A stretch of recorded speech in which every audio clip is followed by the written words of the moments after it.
বৃহত্তর ঐক্যের জায়গায় পৌঁছেছি। আমরা আজকে আনুষ্ঠানিকভাবে আমরা শুধু এই ঘোষণাটাই দিচ্ছি। ঘোষণাটি অলরেডি সমমনা ৮ দলের প্রেস ব্রিফিং থেকে আপনারা জানতে পেরেছেন।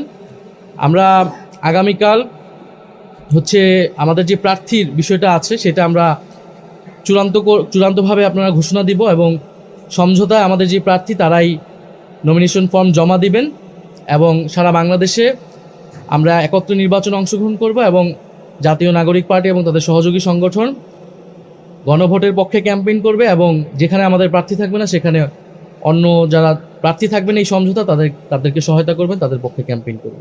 ত্রয়োদশ জাতীয় সংসদ নির্বাচন এবং সংস্কারের প্রশ্নে গণভোট নির্বাচনকে নিয়ে জাতীয় নাগরিক পার্টি এনসিপি কর্তৃক আয়োজিত আজকের এই জরুরি সংবাদ সম্মেলন হতে আজকে উপস্থিত সম্মানিত সাংবাদিক বন্ধুগণ এবং সারা দেশবাসীকে আমরা জাতীয় নাগরিক পার্টি এনসিপির পক্ষ থেকে শুভেচ্ছা এবং আন্তরিক মোবারকবাদ জ্ঞাপন করছি। আপনারা জানেন সকলে, বাংলাদেশে ২৪ অভ্যুত্থানের মধ্য দিয়ে আমরা ফ্যাসিবাদী কাঠামোর বিলোপ চেয়েছি। বাংলাদেশে নতুন রাজনীতির মধ্য দিয়ে, একটা নতুন রাজনৈতিক বন্দোবস্তের মধ্য দিয়ে, ব্যবস্থার মধ্য দিয়ে, যাতে করে বাংলাদেশে প্রাতিষ্ঠানিকভাবে, সাংবিধানিকভাবে, প্রশাসনিকভাবে ফ্যাসিবাদ আর কোনোভাবে ফিরতে না পারে, জাতীয় নাগরিক পার্টি এনসিপি আমরা সেই সংগ্রাম আমাদের জাতীয় নাগরিক কমিটির সময় থেকেই আমরা অব্যাহতভাবে চালিয়ে নিয়ে গিয়েছি। ঐক্যমত্য কমিশনে জাতীয় নাগরিক পার্টি এনসিপি সংস্কারের পক্ষে সবথেকে দৃঢ় অবস্থান গ্রহণ করেছিল।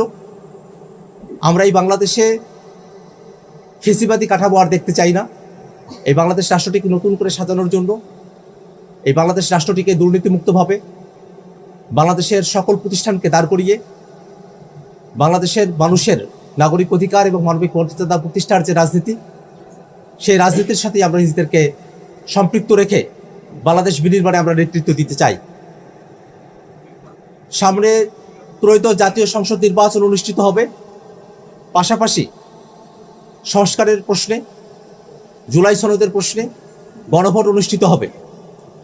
আমরা বারংবার বলে এসেছি, সংস্কারের প্রশ্নে যে গণভোট, জাতীয় নাগরিক পার্টি এনসিপি হ্যাঁ ভোটের পক্ষে তাদের অবস্থান ব্যক্ত করে এবং বাংলাদেশের আপামর জনতা, বাংলাদেশের সকল ভোটারগণ যেন হ্যাঁ ভোটের পক্ষে তাদের রায় প্রদান করে বাংলাদেশের সংস্কারের কার্যক্রমকে বাস্তবায়ন করার দিকে অগ্রসর হয়, সে আহ্বান আমরা তাদের কাছে রাখতে চাই। সামনের যে নির্বাচন, এই নির্বাচন শুধুমাত্র সরকার গঠনের নির্বাচন নয়, এটা বাংলাদেশ রাষ্ট্রটিকে